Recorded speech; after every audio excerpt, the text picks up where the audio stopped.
I've ever made a work that wasn't political. I don't think all artists have to make political work. I don't think you can define art like that or art practice like that, but for me, the things that I feel like art is a really good vehicle for talking about things that are hard to talk about normally. So often we don't talk about confronting things, particularly not with people that we don't know. I'm an installation artist, probably soft sculpture installation. I really love using things in textiles that shouldn't be there. Like putting projections on textiles and putting lights in textiles. I've put lights in textiles a few times now, and I just think it adds a whole new dimension to the craft, and then it kind of becomes more than craft, and it forces me out of a craft box and into a different anomaly box, which is where I feel most comfortable. I grew up in a family of crafters. My mum's a sewer and my grandma's a sewer, and they're all excellent sewers. So that's where I learned my skill in. For my own, part of my own personal practice is about that. I always use traditional women's work to make artwork, which comments on political stuff, and quite often that politics is feminism. So we're at Umbrella Studio for Contemporary Art in Townsville.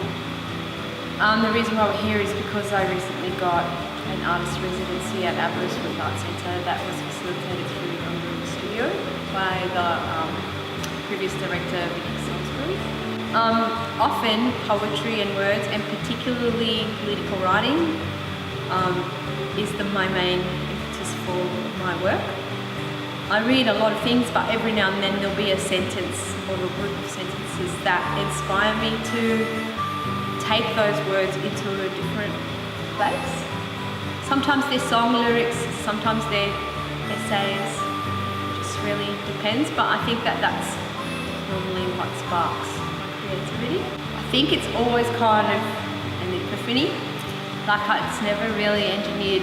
I read lots of political stuff all the time, and I also have journals, and I collect images of things I like, and I collect ideas of things that I like, and then something will happen, and I don't know, I can't even predict that. It just comes into my brain by itself, and I know what kind of thing I have to make. But I have some really standard creative things, like I often make dresses, I often make blankets, and I often make mixed media installation that involves craft materials. So my basic equipment is always the same, and I guess once you start to know how your equipment works and what you can do with it, the ideas come more easily too about exactly how you're going to create the thing that you want to make. Residencies are so important because for me, I can't make an artwork if my head is full of other stuff. My head has to be empty, which means I have to go away and not get the phone and not answer any emails and not check Facebook. And that's when the ideas come. I think because I have to connect something political with something visual. Does it just happen every day? Maybe that's also why I don't make artworks all the time.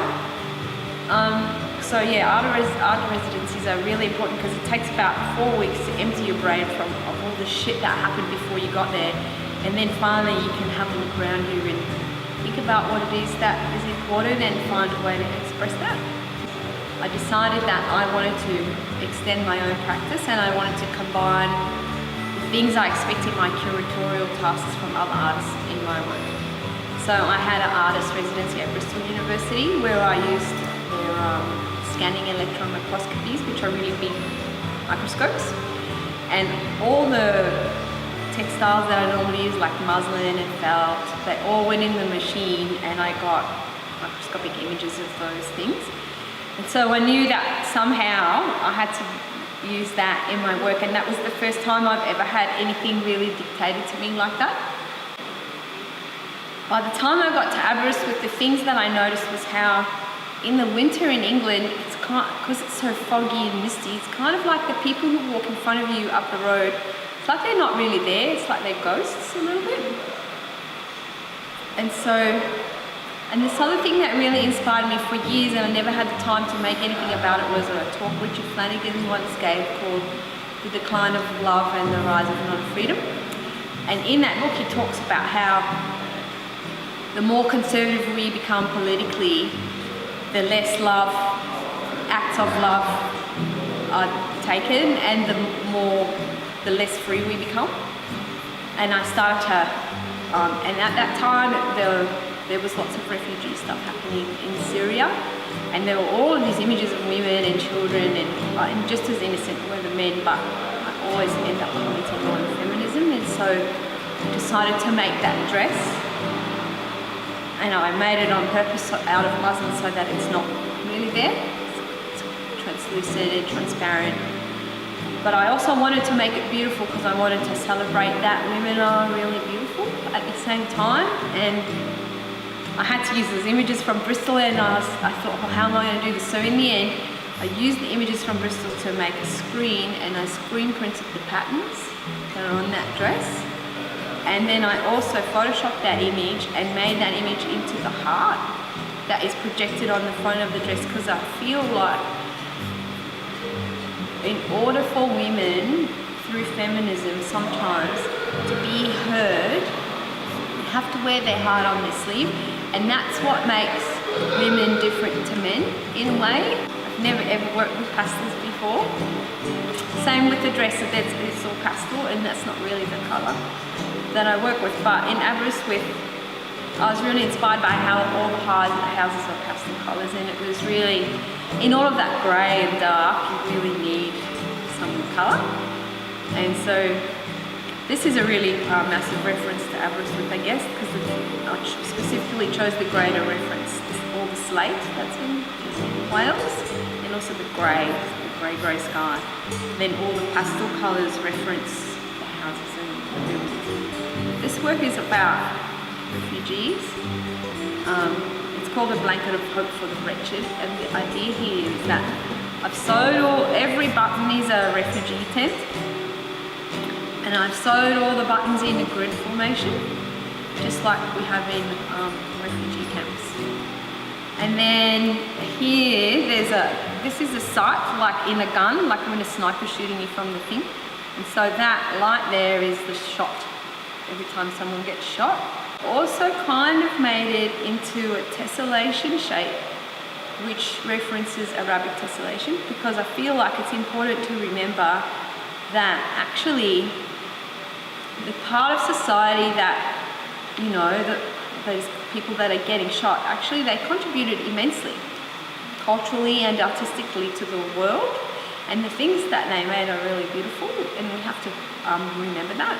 At the residency, I taught myself how to use LilyPad Arduino technology and how to write code. So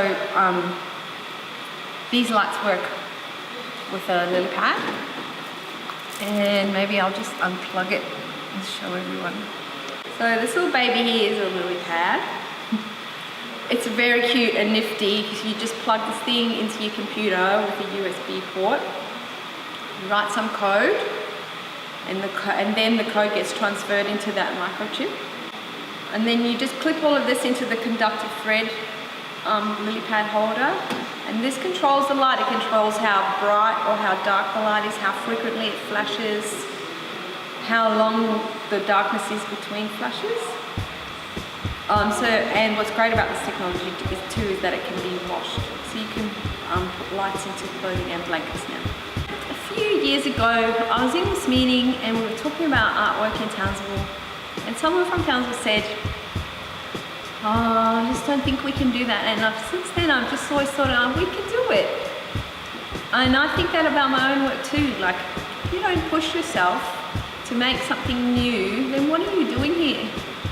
The whole point of taking risk is to not to be scared, but to enjoy the excitement you get from that risk, and to relish in that if you succeed, and if you don't succeed, it doesn't matter because you didn't lose anything, because you made something new. And I feel like if we want to push the arts in regional centres, we need to have high expectations, and we need to believe that we can do everything that everyone else can do. And if so, it wouldn't be right for me to not think that about my own work if I was expecting other people to do that.